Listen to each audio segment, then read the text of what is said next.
Oke, mulai yo. Bismillahirrahmanirrahim. Assalamualaikum warahmatullahi wabarakatuh. Eh, Perkenalkan kami perwakilan dari kelompok 8 manajemen basis data akan mendemonstrasikan tugas kami untuk proyek database cloud. Baik, pertama kami di sini menggunakan database cloud dari Azure, Microsoft Azure. Jadi Microsoft Azure Database adalah layanan cloud database yang disediakan oleh Microsoft melalui platform Azure. Ini menyediakan berbagai jenis database yang dapat digunakan untuk aplikasi dan solusi yang berbeda. Beberapa jenis database yang tersedia di Azure ini termasuk Azure SQL Database, Azure Cosmos DB, Azure Database for MySQL, dan Azure Database for PostgreSQL. Nah, di sini layanan ini juga memungkinkan pengguna untuk menyimpan, mengelola, dan mengakses data mereka secara aman dan efisien melalui layanan cloud dan juga menghilangkan kebutuhan untuk mengelola infrastruktur database secara lokal. Nah, di sini kami akan mengkonekkan untuk database Azure ini ke MySQL. Pertama kali yang harus kita lakukan adalah menuju dashboardnya, kemudian membuat resource baru. Di sini kita cari untuk MySQL.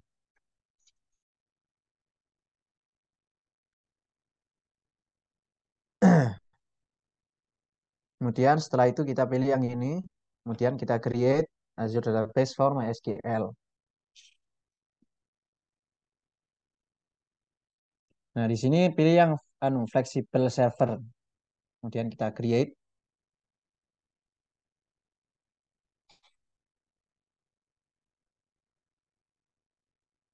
Nah, kemudian pertama memilih resource groupnya. Karena saya sudah buat sebelumnya, kita pilih yang ini. Kemudian kita buat untuk nama servernya. Misalnya SQL, MySQL connection, MySQL server, MySQL, MySQL server. Kemudian ini karena hanya untuk development atau pengembangan sebuah aplikasi, kita bilang ini. Setelah itu, ini kita menggunakan metode autentikasi MySQL aja. Jadi di sini kita menggunakan menggunakan SQL sebagai autentikasinya. Kita masukkan admin, kemudian passwordnya juga, yang dikonfirm,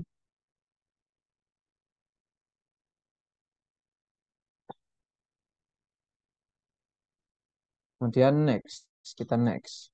Nah, di sini connectivity-nya kita pilih yang public access agar bisa diakses oleh selain Azure ini. Kemudian ini juga dicentang, allow public access. Nah, jika misalnya nanti untuk mengonekkan ke MySQL yang tidak bisa, kita bisa menggunakan add current IP address ini. Kemudian dicentang juga.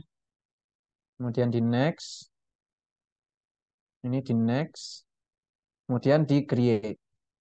Kita view, kemudian di create. Namun karena saya sudah membuat, maka kita menggunakan yang ini.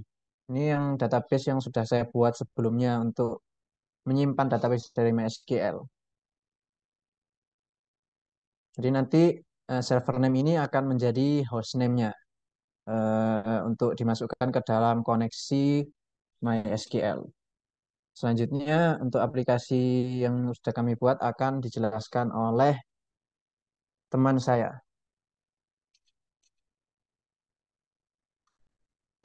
Oke, baik. Terima kasih. Jadi di sini kelompok kami ingin menemukan atau membuat aplikasi mengenai note atau catatan harian. Jadi di sini kami menggunakan software IntelliJ dan menggunakan bahasa Java. Ini merupakan tampilan login page dari aplikasi kami. Jadi di sini kami hanya akan menampilkan mengenai pengaplikasian CRUD dari eh, laman login di sini. Nah, di sini nantinya jika email sudah terdaftar di database-nya, yaitu PHP admin, itu akan langsung eh, connect atau login ke aplikasinya. Ini karena kami sudah membuat sebelumnya, ini email Guidekit sudah terdaftar di database-nya, maka jika diklik login, akan langsung ke laman sign up. Eh, di sini sudah bisa langsung sign up dan di sini formnya dari aplikasi kami ini terdapat nama, email, phone address dan password. Ini kami menggunakan atau create dari database baru, yakni dengan nama database Anda, kemudian dimasukkan juga emailnya, dan juga phone, alamat, dan password. Kemudian dilakukan sign up. Nah, di sini registrasi sudah berhasil dan kita bisa lihat dari database-nya di PHP My Admin di sini. Nah, Oke,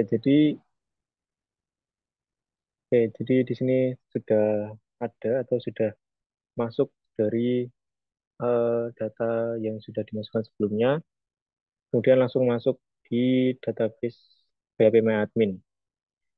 Di sini pengaplikasian create dan read sudah bisa dijalankan, kemudian untuk update dan delete akan dilanjutkan oleh rekan saya.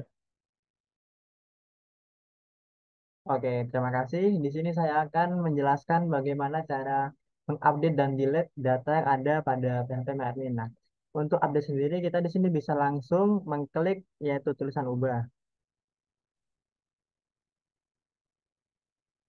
Kemudian di sini kita bisa memilih kita ingin mengubah data yang sebelah mana. Kita coba ubah di bagian email saja. Tambahin 123. Nah, jika sudah, kita pencet kirim.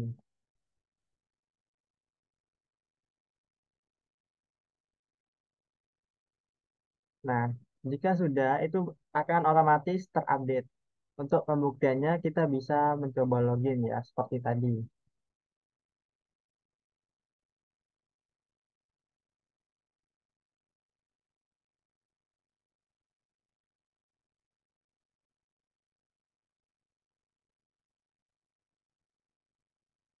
Di sini kita tinggal memasukkan email yang telah kita rubah tadi. Ada 123@gmail.com. Kita passwordnya. Kita login. Sebentar.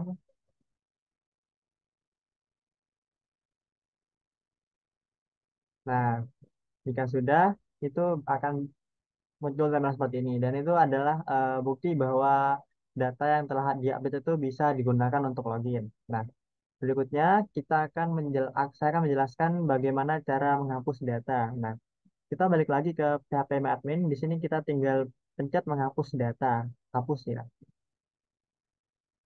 Oke.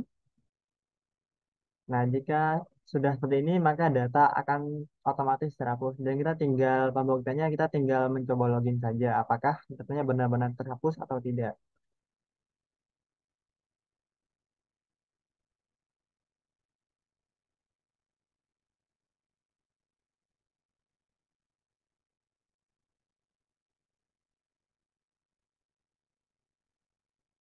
Kita coba login menggunakan email yang telah kita hapus tadi.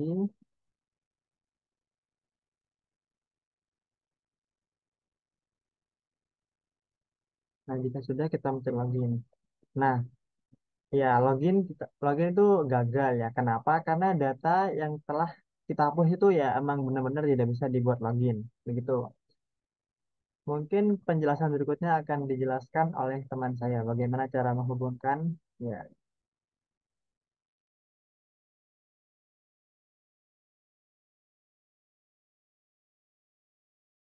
Baik, tadi itu merupakan pengoperasian CRUD untuk aplikasi kami. Selanjutnya, saya akan mempraktikkan atau mendemokan bagaimana kita memindahkan database yang ada di sini, yang ada di MySQL ini ke database Azure dari Microsoft. Kita lihat di sini. Ini adalah database yang tersimpan di eh,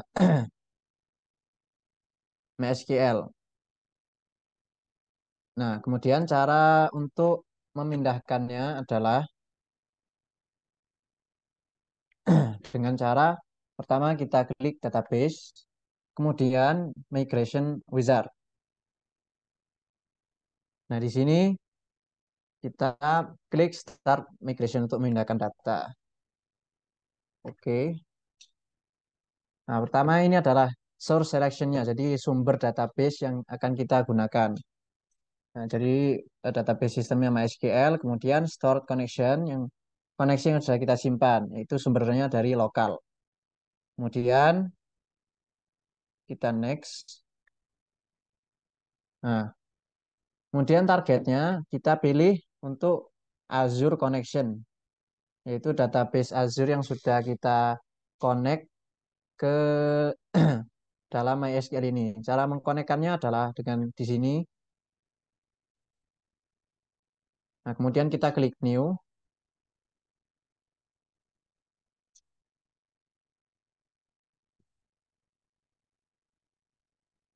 Tapi ini kita buat nama koneksinya Azure Connection.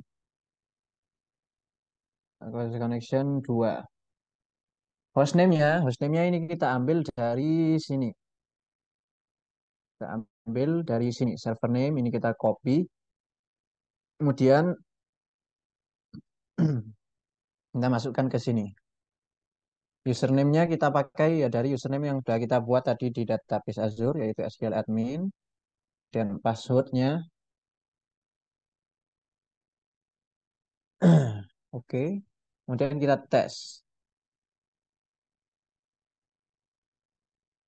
Nah, koneksinya successful, yaitu peringatan di sini, pesan di sini successfully made the MySQL connection.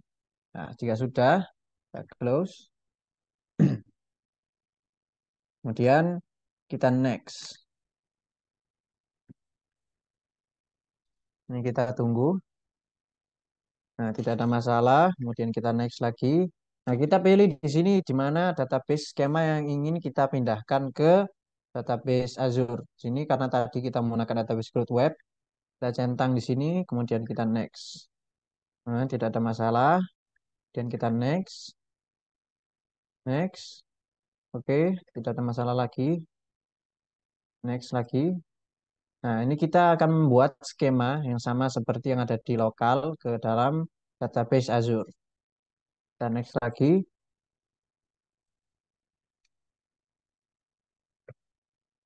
Oke, tidak ada masalah. Masalah. Nah, kita juga akan membuat online copy dari database ke target RDBMS kita. Ini kita next.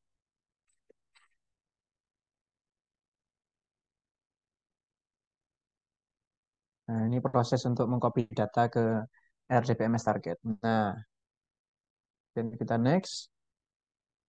Sukses. Nah, data migrasi kita sudah sukses. Jadi database sudah dipindahkan ke database My Azure. Kemudian kita finish.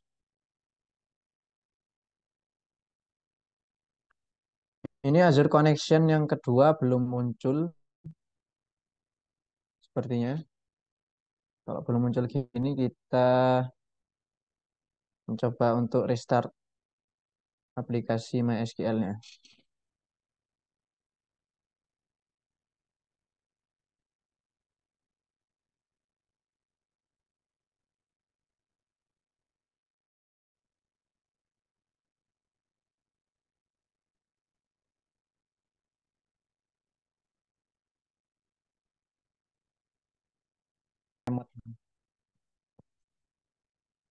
Nah, baik, setelah di restart, maka Azure Connection yang tadi kita buat untuk mengkoneksikan dari database MySQL kita ke Azure sudah bisa dilihat di sini. Kemudian kita klik.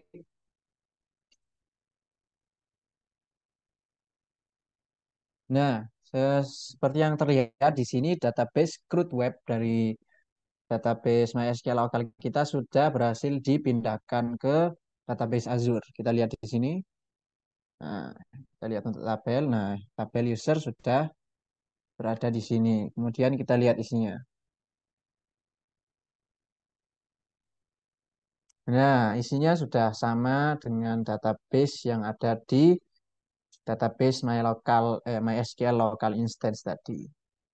Baik, ini saja yang bisa kami demonstrasikan untuk tugas manajemen basis data untuk proyek database cloud. Semoga bermanfaat. Kurang lebihnya kami mohon maaf dari kelompok 8.